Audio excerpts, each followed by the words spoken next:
পশ্চিমবঙ্গ তৃণমূল কংগ্রেস থেকে দুটো দাবি।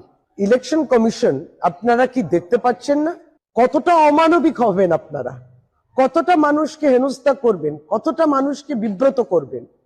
আপনারা কি দেখতে পাচ্ছেন না? বয়স্ক মানুষ কত দূর দূরান্ত থেকে কত কষ্ট করে তাদের শরীরের উপরে, তাদের শরীরের মধ্যে সেই জোরটা নেই, কেউ অ্যাম্বুলেন্সে করে আসছে, অসুস্থ অবস্থায় আসছে।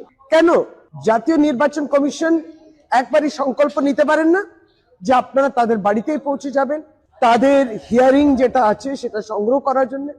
তাদেরকে হিয়ারিং এর জন্য আপনারা এই অসুস্থ দুর্বল মানুষ, যারা প্রতিবন্ধী মানুষ, তাদেরকে এত দূর অব্দি কেন ডাকা হচ্ছে হিয়ারিং এ?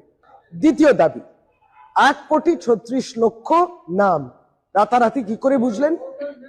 লজিক্যাল ডিসক্রিপেন্সিস কোন যন্ত্রে আর কোন টেকনোলজিতে এটা আপনারা বুঝতে পারলেন? কোন খাতে লজিক্যাল ডিসক্রিপেন্সিস? এই ডেটাটা পরিষ্কার ভাবে স্বচ্ছতা আনতে হবে, আপনাদেরকে আমাদের পলিটিক্যাল পার্টিগুলোকে জানাতে হবে।